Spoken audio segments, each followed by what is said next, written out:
Hello दोस्तों, welcome back to our YouTube channel. तो दोस्तों, आज के हम एक और नई वीडियो में आपके साथ। इस वीडियो में बात करने वाला हूं कंप्यूटर के बारे में।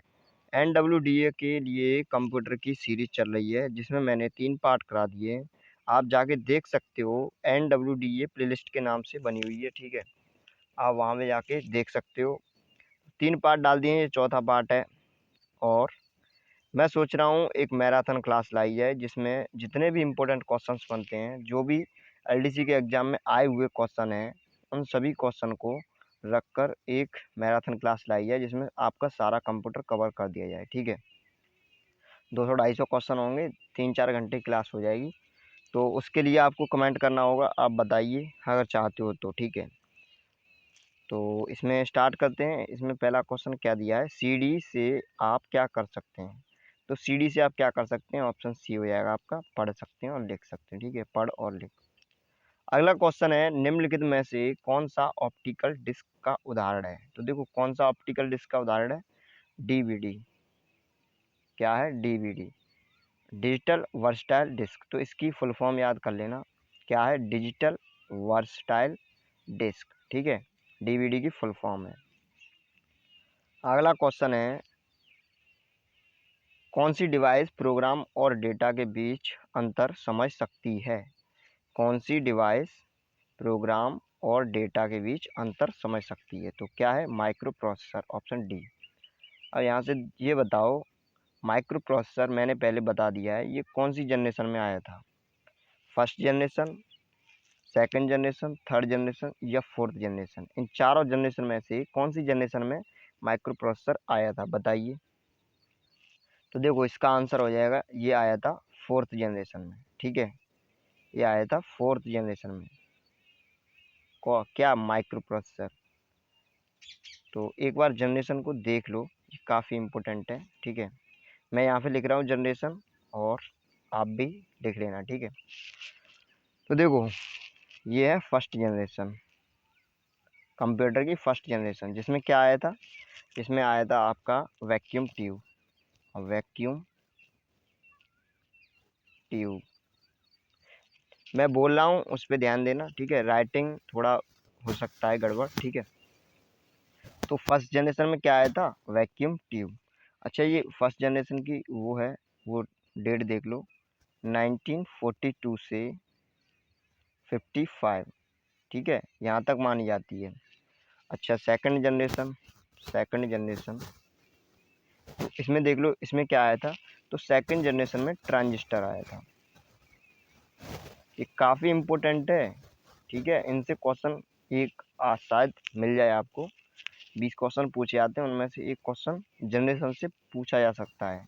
1955 और 64। ठीक है, 1955 से 1964 तक एक ट्रांजिस्टर आया था सेकंड जनरेशन में। ठीक है, थर्ड जनरेशन का देखो, तो थर्ड जनरेशन में क्या आया था, थर्ड जनरेशन में आया था IC, इंटीग्रेटेड सर्किट। ओके, लिख लेना, इंटीग्रेटेड सर्किट। और ये कब से कब तक मानी जाती है, 1964 से 1975। ओके, अच्छा, फोर्थ जनरेशन में क्या आया था। तो फोर्थ जनरेशन में आया था आपका micro processor. Micro processor, okay, क्या आया था, माइक्रो प्रोसेसर। और ये 1975 टू 1975 टू 1989। तो ये हो गया। अब फिफ्थ जनरेशन और बची। तो फिफ्थ जनरेशन में क्या आया था, ये ध्यान से देखना। ये देखो, ये 1989 से अब तक है, 1989 से अब तक। ठीक है, टिल नाउ, अब तक। ठीक है, अब इसमें देखो, इसमें क्या आया था। तो देखो, इसमें आया है आर्टिफिशियल इंटेलिजेंस। ठीक है, क्या है, आर्टिफिशियल इंटेलिजेंस, AI। ओके, और इसमें आया है वेरी लार्ज स्केल इंटीग्रेशन। ठीक है, वेरी लार्ज स्केल इंटीग्रेशन। और आया है आपका अल्ट्रा लार्ज स्केल इंटीग्रेशन। ठीक है, तो ULSI। ठीक है, अल्ट्रा लार्ज स्केल इंटीग्रेशन। और VLSI। ठीक है, तो ये आपके 5 जनरेशन के क्वेश्चन हो गए, काफ़ी इंपॉर्टेंट हैं, स्क्रीनशॉट ले लो। और ये और देख लो एक बार, जो वैक्यूम ट्यूब है वो लेडी फॉरेस्ट, ठीक है। और जो सेकंड वाले में उनकी जो 2 थे, दोनों ने लाए थे, जो कौन कौन थे, शॉकले, 3 थे, बर्डन और ब्रिटेन। तो इस तरह से है, ठीक है। अगला क्वेश्चन देखते हैं, अगला क्वेश्चन क्या है।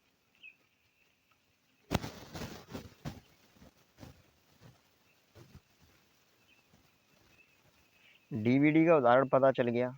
हाँ नहीं, अभी डीवीडी का उदाहरण क्या है। डीवीडी का उदाहरण है output device, hard disk, optical disc, object disk. तो क्या है डीवीडी? एक ऑप्टिकल डिस्क है, ठीक है। डीवीडी क्या है? ऑप्टिकल डिस्क, ठीक है। डीवीडी की फुल फॉर्म आपको पता ही है, ठीक है। Digital versatile disc, okay. Computer की प्रमुख मेमोरी को कहा जाता है। तो देखो क्या कह रहा है, कंप्यूटर की प्रमुख मेमोरी को क्या कहा जाता है। कंप्यूटर की प्रमुख मेमोरी को हम प्राइमरी मेमोरी बोलते हैं, बिल्कुल सही है। आंतरिक मेमोरी बोलते हैं, बिल्कुल सही है। प्राथमिक मेमोरी बोलते हैं, बिल्कुल सही है। तो ऑप्शन हो जाएगा ये सभी, ऑप्शन डी। अब एक बार देख लो मेमोरी के बारे में, क्या है मेमोरी। एक होती है प्राइमरी मेमोरी, प्राइमरी मेमोरी, और दूसरी होती है सेकंड, वो ऑक्सिलरी, ऑक्सिलरी, दूसरी होती है ऑक्सिलरी। ये होती है प्राथमिक मेमोरी और ये होती है आपकी सहायक मेमोरी। सहायक ये उसके साथ आती है, जैसे आपने मोबाइल लिया है तो उसके साथ आएगी प्राइमरी मेमोरी। और ऑक्सिलरी क्या होगी? ऑक्सिलरी आपकी जैसे हार्ड डिस्क हो गया, ये पेन ड्राइव हो गया, ये जो आप अलग से उसकी मेमोरी बढ़ा सको, ठीक है। कोई भी चीज़ आप पेन ड्राइव में रख लेते हो तो उसको कहते हैं हम ऑक्सिलरी मेमोरी। और ये प्राइमरी, प्राइमरी में क्या आती है? रैम, रोम, ठीक है, और आपका कैश, रैम रोम कैश, तो ये आ जाती हैं इसमें। इसमें सीडी कॉम्पैक्ट डिस्क, ठीक है, डीवीडी, और ये आपका पेन ड्राइव हो गया, इस तरह की ये होती हैं, ठीक है, इसमें ऑक्सिलरी में। तो एक बार रैम और रोम के बारे में और देख लो, ठीक है। रैम और रोम काफ़ी क्वेश्चन पूछे जाते हैं इससे, रैम रोम से, ठीक है। तो ये क्या है? रैम। पहले रैम की फुल फॉर्म देखो, रैम की फुल फॉर्म। तो रैम की फुल फॉर्म क्या होती है? रैंडम, बड़े में लिख रहा हूँ, random access memory, random access memory. ध्यान रखना क्या है? रैंडम एक्सेस मेमोरी, किसकी? रैम की, ठीक है। और रोम की आपकी हो जाएगी, अभी देखो रैम की क्या फुल फॉर्म है? Random access memory, okay. ये कैसी मेमोरी होती है? ये वॉलेटाइल होती है, ये वॉलेटाइल होती है, ओके। वॉलेटाइल का क्या मतलब होता है? जैसे जब कभी लाइट चली जाए तो क्या होगा, उसमें डाटा चला जाएगा। जैसे लाइट चली गई तो उसमें जो डाटा है वो चला जाएगा, तो इसी को कहते हैं हम वॉलेटाइल। और नॉन वॉलेटाइल जिसमें डाटा नहीं जाता है, लाइट जाने के बाद वहीं से स्टार्ट होगा। तो अब देख लो रोम, ये तो रैम हो गया। अब रोम और देख लो, रोम की फुल फॉर्म क्या है? तो रोम की फुल फॉर्म होती है read only memory, read only memory. ये कैसी मेमोरी है? ये नॉन वॉलेटाइल है, नॉन वॉलेटाइल, ठीक है, नॉन वॉलेटाइल। और इसमें डेटा क्या होता है? जाता नहीं है। जब भी लाइट चली जाए तो डेटा क्या होगा? जैसा है वैसा ही रहेगा, ठीक है, जाएगा नहीं। तो इस तरह से है। तो अगला क्वेश्चन देखते हैं क्या है। कंप्यूटर की प्रमुख मेमोरी को कहा जाता है, हो गया, ठीक है। डिस्क को ट्रैक और सेक्टरों में विभाजित करने की प्रक्रिया क्या होती है? इसको क्या कहते हैं? फॉर्मेटिंग कहते हैं, ठीक है। Option C is the right answer. निम्नलिखित में से क्या स्टोरेज डिवाइस का उदाहरण नहीं है? स्टोरेज अभी बताया था मैंने। स्टोरेज देखो, फ्लॉपी, फ्लॉपी में स्टोरेज होता है, ठीक है, स्टोर कर सकते हैं हम किसी को। हार्ड डिस्क हो गई, ठीक है, सीडी हो गई आपकी सीडी। और रैम क्या है, रैम में क्या है, स्टोरेज डिवाइस नहीं है, ठीक है। रैम, रैम क्या है, मोबाइल के साथ ही आती है। जैसे आप मोबाइल लेने जाते हो तो 232 का हो गया, ठीक है, 232 का, 2 और 4 64, ठीक है, 3 32, 4 64 में इस तरह से होता है, 6 128। तो ये क्या होता है आपका, ये होता है रोम, रीड ओनली मेमोरी। और जो ये होती है इधर की साइड, ये होती है क्या, रैम। आपका मोबाइल कितनी रैम का है, जिसके ऊपर ये सॉफ्टवेयर चलते हैं, जो एप्लीकेशन होती हैं वो चलती हैं रैम के ऊपर। ज़्यादा रैम का होगा तो आपका मोबाइल उतना ही अच्छा चलेगा, ठीक है। तो इस तरह से ये रैम होती है। अगला क्वेश्चन देखते हैं क्या है। फाइल सिस्टम स्थायी रूप से संग्रह में रहता है। फाइल सिस्टम स्थायी रूप से संग्रहण में रहता है। डिवाइस में प्राइमरी, सेकेंडरी या डायरेक्ट मेमोरी। तो इसका आंसर क्या हो जाएगा आपका, इसका हो जाएगा सेकेंडरी। ओके, स्थायी रूप से, स्थायी रूप से जैसे आपने पेन ड्राइव में एक बार वो डाटा लेके रख दिया, ठीक है, तो वो उसमें रहेगा ना, वो अपने आप कटेगा तो है नहीं, ठीक है। तो वो यही पूछ रहा है कि स्थायी रूप से संग्रहण, तो स्थायी रूप से संग्रहण किसमें, सेकेंडरी में। अगला क्वेश्चन है डीवीडी क्या है। डीवीडी क्या है मैंने बता दिया, डिजिटल वर्सटाइल डिस्क। ओके, इसका ऑप्शन हो जाएगा ए, डिजिटल वीडियो डिस्क। इसका ऑप्शन हो जाएगा आपका digital versatile, DVD, digital versatile disc, ठीक है। अच्छा आगे देखते हैं, आगे अगला क्वेश्चन क्या है, सीपीयू। अगला क्वेश्चन है सीपीयू के लिए सामान्य गणित फॉर्मेट परफॉर्म करता है। तो देखो इसमें सीपीयू के बारे में एक बार देख लो। सीपीयू काफ़ी इम्पोर्टेंट है, ध्यान से देखना। सीपीयू ये क्या होता है, एक तरह से हम इसको कंप्यूटर का मस्तिष्क बोलते हैं, ठीक है। तो सीपीयू की फुल फॉर्म देखो क्या होती है, central processing unit. Central central processing unit,